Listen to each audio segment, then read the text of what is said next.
Hey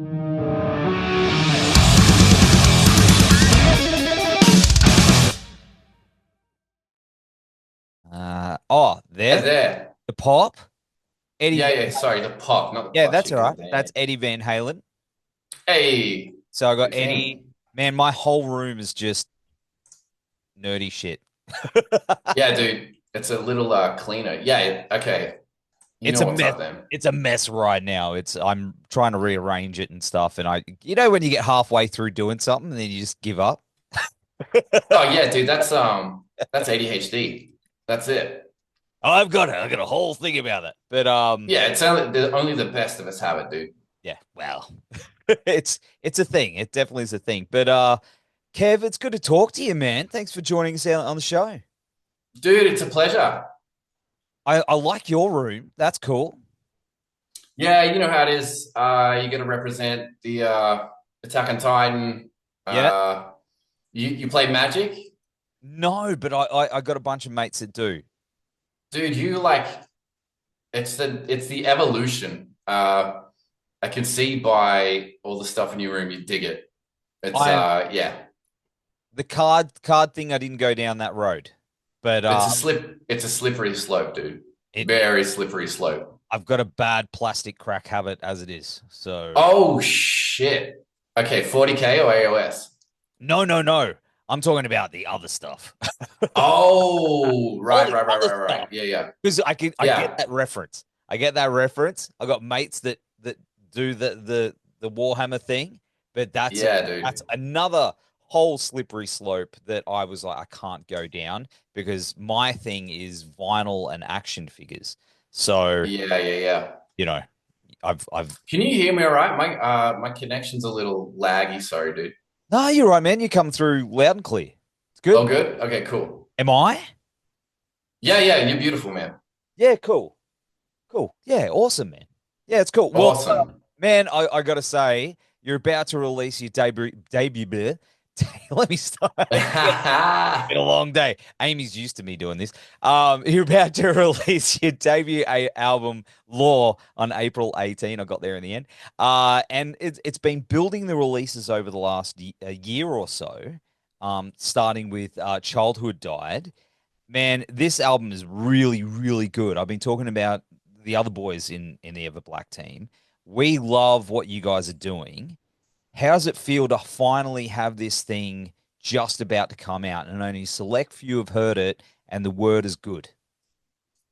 Dude, it's so good. And like even talking to someone that's heard it is just so rewarding. Thank you for the kind words because we've been working really hard on this. There's a long time. It felt like a long time coming for us, but we're just that excited to get it out. I was literally on our Discord server today, just typing in there like I want to stream it on one of the voice channels or something. Like I just want people to hear it so bad.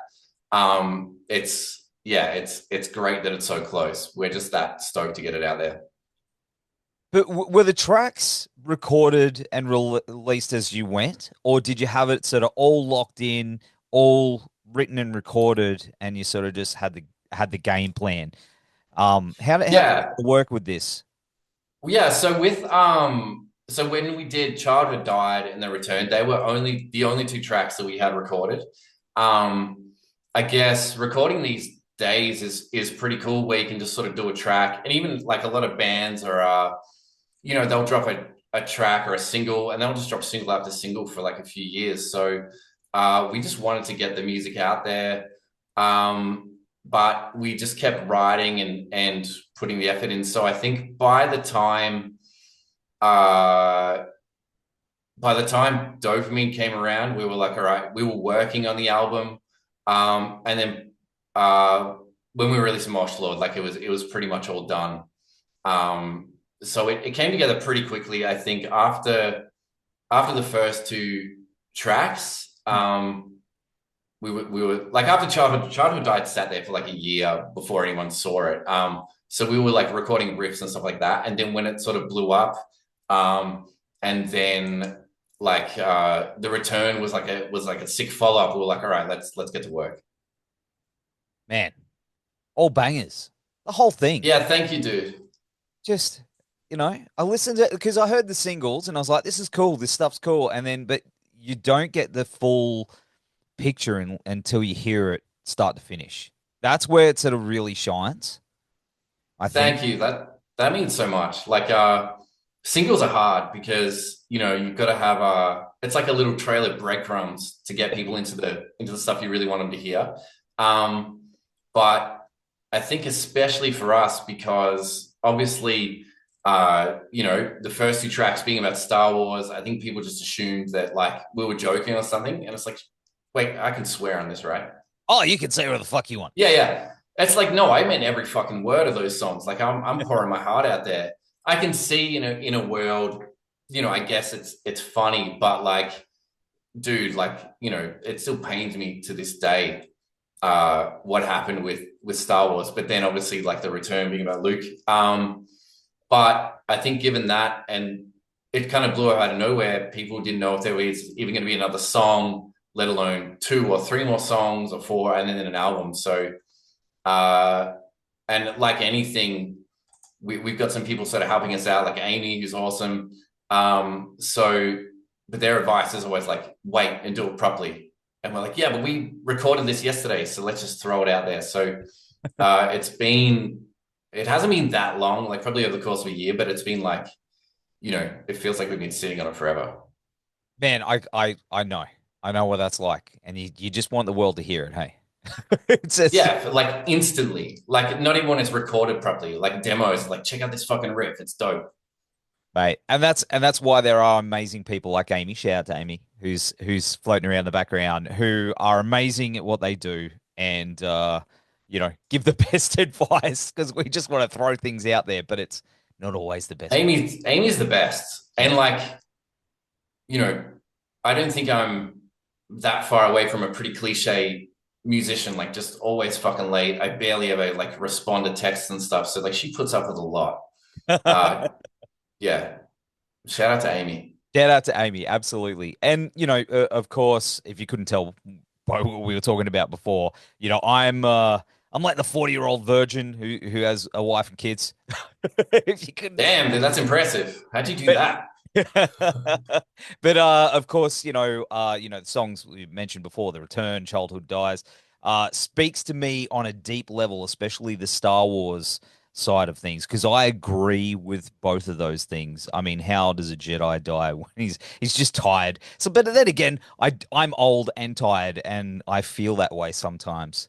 But Yeah, but bro, no offense. You're not Luke Skywalker. Like if anyone's gonna die being tired, it's not Luke. You know what I mean? yeah, And look, I actually don't have an issue. Like if we're gonna do the Star Wars thing, let's just fucking jump in. okay, let's go. I don't have an issue with like Luke or Han dying.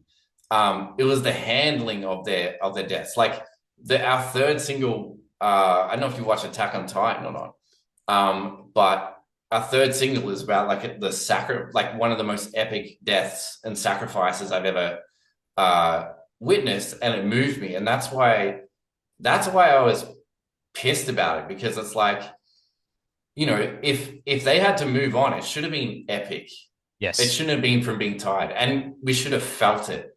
Like when I watched, I knew Han's death was coming. I saw him walking on that bridge, and I was like, "You motherfuckers, Han's gonna die here, and I'm not gonna give a shit." And there was no slow mo, no music. It was just like who the fuck is working on this seriously? Yeah. And there I am. I'm all whipped up again. It doesn't take much. I get the same. And yeah, fuck you, Rian Johnson. And Oh, dude, Kathleen yeah, Kennedy, fuck you too. They did, yeah. In man. in Fabro we trust, and Filoni. Yeah. Yeah, the Yeah, Mandalorian stuff's great. It's dude, amazing. Ahsoka was incredible too. Yes. I hadn't watched Rebels or Clone Wars because I just thought they were kind of like one-off, kind of more kiddie things, and I was kind of heartbroken with Star Wars. I watched the first episode of Ahsoka, and I was like, oh, okay, I've got to go back and watch Rebels, and I got into Rebels, and I was like, oh, like Star Wars is being alive and well in the little side spin-off things here. Yeah. Yeah. And it's so good. Did you watch Skeleton Crew? I haven't watched it all yet. Man, I I thought I was gonna hate it. but I ended up loving it. Me and my son were like, this is the greatest. Well, not the greatest, but it was great. Really good. That's the coolest you can share that with a kid, man. That's Yes. because they're timeless. Like those stories, like not even as films, like the stories mean so much. Um, I liken it to, I say this all the time, but people go to war over their religious beliefs. Like they kill people and shit. Hmm. And they're at the end of the day, they're just stories. You know what I mean? Like they're out of all the religions in the world, like everybody doesn't believe in all of them except for one if they are religious. And it's like, well, the rest of us just don't believe in one more. But like, yeah, if you're gonna go to war for stories, like at least make it fucking make sense. You know what I mean? Yeah, that's right. 100%. And do you find that it's easier to write the lyrics and express yourself that way than joining the rest of the keyboard warriors in the Yeah. I don't know what's funny. Like I found out a long time ago, maybe a couple of years, I don't know, but like I don't think I've ever seen or been across an interaction online where someone's made a comment and someone's replied, "Oh, good point. I'm gonna look that up." It's just like people just are just self-serving, like they're not gonna back down. So um, I don't know. To be honest, it's just too sad. Like even to talk about it, people agree. It's just like it was such a the death of Star Wars was such a heartbreaking thing. It's like, yeah, and then we actually, you know what? Fuck that. I get really pissy when I see people I defending know. it. To be Okay, let's. completely honest, where they're like, um, like, oh, it was like writer's choice, or it's this or that. And it's like, no, it's bad fucking writing. That's my Yes. whole issue. It's like if someone does a bad job in any job, they get fucking fired or reamed. And yet, like, you can suck at writing, or it's not even that. You can fumble like one of the most cherished narratives of all time. Or it's got to be like top 10 at least, like up there with Lord of the Rings and and and instead of acknowledging it, people are like, oh, you're like stuck in the past, or you're fucking racist, or this or that. It's like, no, like you just wrote a bad thing. Just fucking wear it. If I write a shit song, not that that's like possible, but like, you know, I'm not gonna jump online and be like, oh, you don't get it. It's like, no, I fucked up. Sorry, I'll write another banger. I need to own it. That's right. And Yeah, that's it. and I was so hoping. Yeah, my this is cutting out for some reason. Why is it doing that? Anyway, uh, yeah. Sorry, give me a sec. Can you Yeah, hear is me? that a Ninja Turtle in your arm? It is. Yeah, he's my spirit animal, Michelangelo. So Yeah, fuck yeah. Did you yeah, hear they're yeah. making an R-rated Last Rona movie? Oh, I'm all about it. Yeah, Oh, all dude. about it, dude. I got chills. We should be having beers right now. Dude, we should be hanging. We should. We should. We are hanging, I guess. We are. We are. And maybe another time we'll go down that rabbit hole. Yeah, let's chop it up, man. Yeah, Absolutely. that'd be sick. But of course, there's the song on there, Boosters or Plastic Crack. I think it's That's it, yeah. as we mentioned before, Plastic Crack. Yeah, dude. What's your apart from Star Wars and are you a Warhammer dude as well? Like what's your Yeah. I'm deep in all of it, dude. I play Warhammer, Age of Sigma, a little bit of 40K, like we love like myself and Nox mainly play Magic the Gathering. I don't know, there's just something about that I just get to live a little bit of that fantasy that we grew up with, I think. You get to partake in it. It's really cool. I'm just about to start a Dungeons and Dragons group. I've actually never been a part of a continuing story, so yeah, I'm pretty pumped on that. But I'm kind of nervous because I'm not sure. Like once I'm in there, I'm not sure if Kev will come back or it'll just be like my fucking character. once you go down the rabbit hole on it, man? Like I've done a couple of like the campaigns over the year, man, it's hectic. It's a commitment. Yeah, It's a I'm big so commitment. pumped on it. Yeah, man, get into it. It's amazing. Of course, what else is your thing? What obviously you got that stuff. Talking about childhood stuff. You picked out Orko. No one picks out Orko. Uh, so I guess you're my generation. What else do you collect? Well, I don't know. So my dad was in a like he left when I was pretty young, but he was like in this this killer like hair metal band. So like he introduced me to a lot of like stuff that he would watch. So like He-Man and Transformers, and I don't know, there's just something about uh those stories, and I deliberately say stories rather than shows because I think they're more than just like more than meets the eye, if you get what I mean. But like I went really deep just that period of like the 80s and 90s. Everything was the hero's journey. There was like a greater good. They were sacrificing for to defeat evil. Hmm. And I don't know, just it was that, it was the characters, like the yeah, I just went deep, man. So I guess I'm big on the older sort of stuff, like the like I said, the He-Mans, the Transformers. There's a couple in there, like Silverhawks. Oh, Yeah, dude. we just become best Silverhawks. friends. Yeah, yeah. I had so recently I actually just sold a lot of my action figure collection. So I had all five Silverhawks with wings. The paint jobs are pretty good. I had a few Generation 1 Transformers, but the kicker is I had all but six of the full Kenner vintage Star Wars run. Oh, And the six weren't the ones you thought. Like I had Yak Face, I had, the Imp Gunner and stuff like that. So but yeah, you dude. gotta pay for an album somehow, you know what I mean? Yeah, you gotta say. I've looked at this room several times and I've gone, there's that Technodrome over there, and it's like, no, I can't do it. It's not. Oh, dude, No, yeah. That's that's when they made toys big. Like yeah. back then, like they made toys that were like fucking, they made them big. Now it's like, I don't know. Well, yeah, I guess to my point, like when it's like something happened in the late 90s and the early 2000s where everything became like really silly or like really kind of like just wacky and crazy and didn't make sense to me. Just kind of for the sake of it.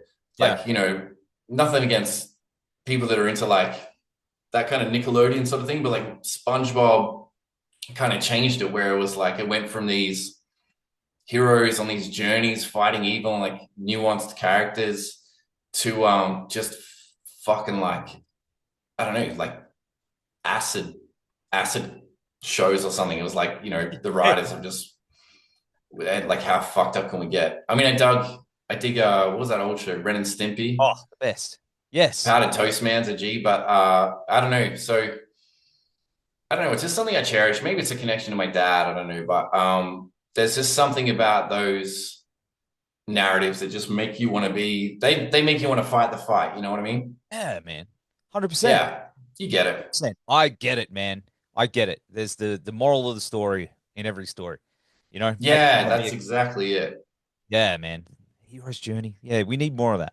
But Yeah, how much time we got? Sorry, man. We're getting down the nerdy rabbit hole. But I was dude, I got forever. I'll talk as long as you want, bro. This is sick. as long as Amy's cool with it. I don't want to hold her up if she's Oh yeah, yeah. yeah. Amy's uh Amy's cool. I Okay. think. I hope. I hope she's cool. I won't hold it too long. But I did want to say, of course, Dopamine is a song I relate to very deeply as well. I guess for Mm. me, my ADHD drives me musically and creatively. I don't know about you, man, but that's kind of my power. But it also Yeah, dude. can drive me to the point of madness. And it's one, if you live with it, you understand. you know. No, I get it. And But yeah, that's what dopamine is all about. It's I think for too long, like we've sort of caged these fucking geniuses. hmm, And it's like, but we rely on them for so much. Uh, like all the great fucking leaders of the world, all the inventors, all that, like they were neurodiverse, like obviously, like how could you not be? And yet, like as a society, we're putting up fucking just being normal as like something to aspire to, and it's like, sorry, what? Like, in what fucking world are we living where like you know these artists and these people that you rely on, like when you finish that shitty job, you come home and you watch something made by an artist, like when you get told by your fucking boss that you can go and take a shit and have a drink for 15 minutes, you go and talk about something that like an artist has made. Like this is like it's so taken advantage of, and it's never celebrated. So I was like, fuck this. I want to shout out everybody that has been through this shit, and also just be like, I don't know, like I guess fuck you to anyone that implies, because it feels like everybody implies that to have a dream, you're doing it wrong. And it's like, fuck you, dude. Like what, like watch this. But on that point as well, and I'm not sure if you listen to the whole album, but there's a song that's deliberately right after Dopamine called Shallow Graves. yes. And that was one that I almost didn't put, I don't know, I felt really weird putting that on there because it's a very like, it's a very, I guess, confronting song because like I'm opening up about a lot of shit on it, and it's feelings that are like complete polar opposite to dopamine. Where it's like dopamine is sort of this like, fuck yeah, I can conquer the world. Shallow Grave is like there's lines in it like I'm going straight to fucking hell, and every mistake I made, I'm gonna fucking do again. I know it, you know it. But when I thought about it, I thought it was really unfair to have dopamine on there with this whole fuck yeah thing, but knowing that every person that felt something from dopamine is obviously going to feel everything that's described in Shallow Graves. I kind of didn't want to leave them hanging, and I just wanted to be like, yeah, dude, like I have the same thing, and sometimes multiple times in an hour, I can go from dopamine to Shallow Graves in a cycle 6, 7 times in an hour, where it's like, yes, this is the fucking best thing ever, or what, like whatever, to I'm a piece of shit. Like how do I function Yeah. as a human? Yeah, man. Oh, I get that a lot. Yeah. You're speaking a lot of truth here, man. And I didn't get the song titles because of the way the stream works, but I did recognize that in that song. I didn't know whether to bring it up. But No, yeah, please do. Like that's it. Like we've got to fucking talk about this shit. Like you break your leg, you're not expected to walk around. You go to a fucking doctor, you get it fixed. Your mind feels a little bit broken. You're expected to fucking just carry on, and it's horse shit, dude. Like, yeah. yeah, the more we bring this shit out into the light, the more we can all fucking realize that everybody is fucking cooked. We're not alone, and let's just fucking throw down in the pit and get it out. That's it, man. It is important. And I think people are going to recognize that in this album as well as the fun stuff. I really hope so. Yeah, 100%, man. I did. I found a connection to it. This album's great. Good, man. Thank you, bro. Yeah, man. Absolutely. And another thing I want to mention was the solos. Bringing solos back to metalcore, it's something you don't really you hear these days. Seems to be Yeah, yeah. yeah. It was. I mean, obviously, I can't take credit for the solos, but Yeah. I don't know. I don't know why people. I don't know why people don't put solos in there. Like, it's I don't know. It just feels like a real lift of a song. Like there's parts that you just can't say with words or riffs or a breakdown. I guess particularly the soul, and I'm actually like super keen to hear your thoughts. Did you do X-Men 97? Half of. Or like what episode did you see up to? Man, I can't remember because I've just been so busy with all this. But I know Okay. I was kind of because I watched the original run and I don't know Of why, but course. I was obsessed that in the this 90s Spider-Man series. But this series, I don't know, like everyone loved it, but I was just so distracted with everything going on. I need to Mm. probably go back to square one and watch it from the beginning. So All right. It makes sense, but there's something pretty pivotal that happens in that that I won't spoil for you. But okay. I wrote a song, like that's what one of the songs on the album is about. And like the originally we had we made a breakdown out of the 90s theme song. Yeah. And it was, dude, you know what? I'll send it to you like privately because you gotta hear it. But we talked to we got some legal advice and it, the way we did it was actually the one thing that we couldn't do because we weren't sampling it, we weren't covering it because it was changed. We're actually doing this thing called like interpolation or something where legally we'd rewritten the theme song and that was like the only thing that we get fucked over for. So we pulled that Cool. out, but we put this rip and like solo in there, and I think it's even better because we that it just lifts the whole song to this point, and then when you know what the song's about too, it's just like I don't know. There's just something so cool about it. It's yeah, solo is like you can say stuff that you can't say with anything else, and like let these shredders off the hook, man. Like they've practiced for fucking like you got Eddie over your shoulder there. Like, what you're gonna tell Eddie just to play a riff and like detune? No, like Eddie's gonna shred. Like, bring back the solo. I say, Yeah. fucking a. Yeah, man. I agree. We need more of it. I mean, it's cool hearing little noises and little beeps and whistles and stuff. I'm all for it, but bring back the solo. We need more solos in music. Bring back the solo, dude. Yeah, like let him Let them free the guitarist. Let him shred. fly. Yeah, yeah. I mean, most of them are playing on fucking like power lines over strings, so they can't bend them and stuff. But you know, uh, they can still solo. And of course, one thing I did want to know about is touring. How are you going to hit the road at some point? What's the plan? Yeah, dude, for sure.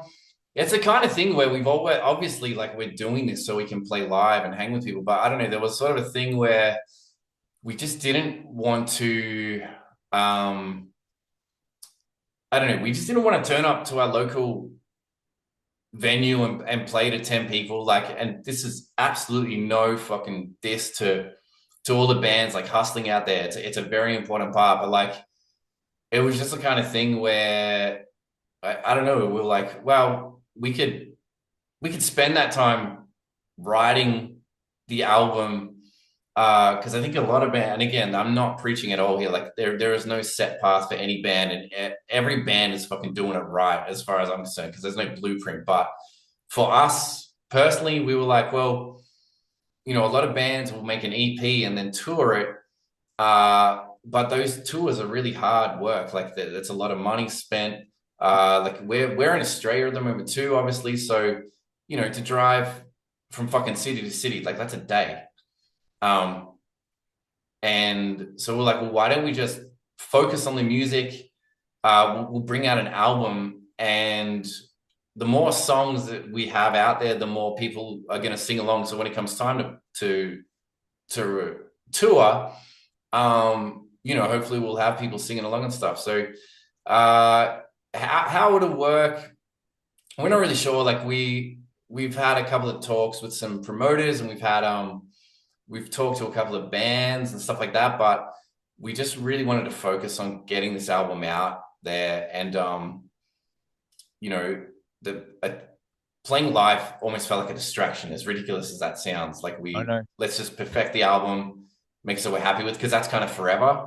We can play show after show after show, but we can only release this our first album once. So like let's make sure we fucking nail it.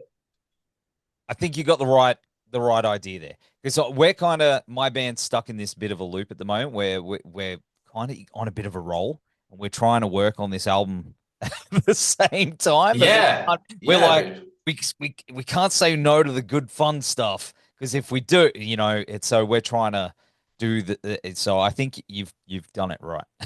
Dude, I call that champagne problems. Yeah. It's like we're trying to write this album, but we've got all this momentum live. Like that's they're good problems to have, dude. Yes. And yeah, I get a bit weird when I say that because I don't want to sound like I'm fucking dissing anybody. Like, and then, of course, there's a side of me that's like, fuck, I wish I could just get on stage. I don't care if there's one person. I just want to like play. But I think we were just so focused on getting this album out, and I guess once we did have the hype that came with Childhood Died and the following singles, we're no strangers. Like we're not stupid. Like we know we're very fucking lucky and very privileged to have the eyeballs on us that we have already.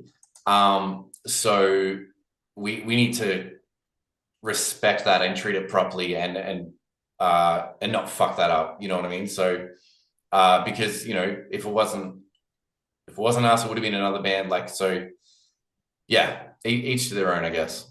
But if you are out there hustling and playing those small shows, like fucking, more power to you. Like it takes a lot, and I think everyone should support their fucking local music a lot more. Absolutely, man.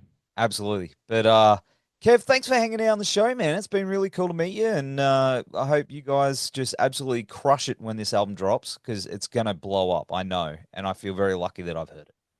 Thank you so much. It was a pleasure talking to you, mate. And yeah, thank you. It's I'm still just getting the used to people hearing the album. I'm like, oh, that's something that's going to be released one day because it's just like sitting there. So yeah, I'm really fucking excited. And please forgive me because I'm just me. But like, what's your band called, dude? I want to check it out.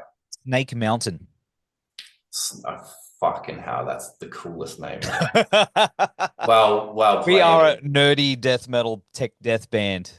All So right, but I gotta say, if you dare record a full album yeah, without having at least one line sung through the fucking Snake Mountain microphone voice changer from the old thing. yeah. Yeah, yeah. If you don't do a line through that, you are not allowed to be called Snake Mountain. Okay. You heard it here first. I'm You gonna gotta do take it off you the gotta do shelf. one line. One Okay. line through the Snake Mountain fucking voice changer thing. Done. Done. I'm gonna bring it in there just for you, brother. You're So a legend, bro. That's awesome. all right, man. Well, all the best, and hopefully we'll catch you very soon. Look forward to it, man. Thank you so much.